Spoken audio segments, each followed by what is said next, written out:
Far-right Moscow candidate came from 5% in polls to win presidential elections in first round. Romania's telecoms regulator is asking for TikTok to be suspended as the country's defense council prepares to discuss cyber risks to its elections.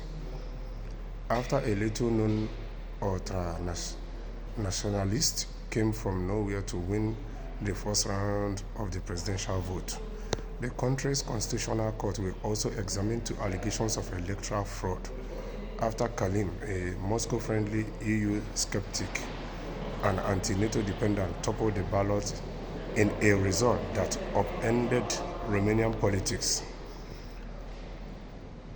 Kalim was polling at barely 5% days before Sunday's vote, but surged to a shock victory with a campaign heavily based on viral TikTok videos that were reportedly boosted by bot-like activity, raising fears of possible external interference.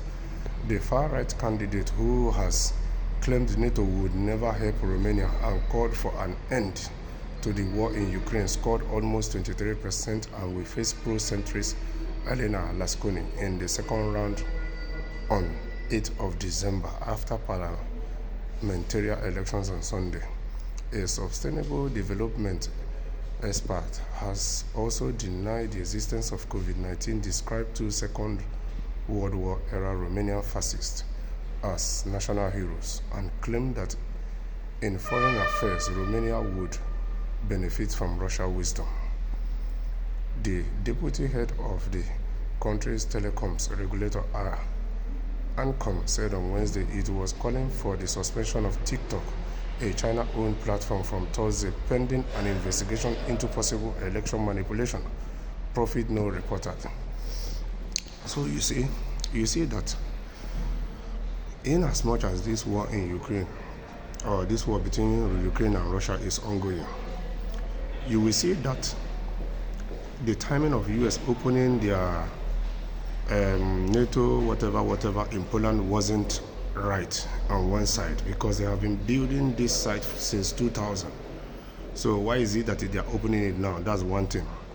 And you will see that for the past months now, Russia is already still nursing the ambition that Ukraine want to join the EU, which the Ukraine still have a long way to go to become an EU full member. You will see that Russia is equally doing whatever it can to all the countries that are nearby Russia, or shares borders with Russia, or shares anything in common with Russia, or were former part of Soviet Union. Russia is doing whatsoever they can in their own way to make sure that they don't lose more of such countries to the West or to Europe. Yes. So you see, it's happening in Romania now. We have seen it in 2, 3, 4 other countries that had election this year. And it will keep happening in some of such countries that will still have elections next year, because this is just simple a fight of supremacy. Yes, the man in Russia is pegging it national security.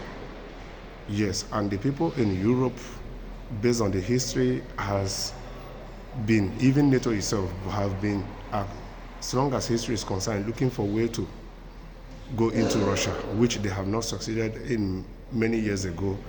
And that is why you see that the man in Russia is pegging it an issue of national security.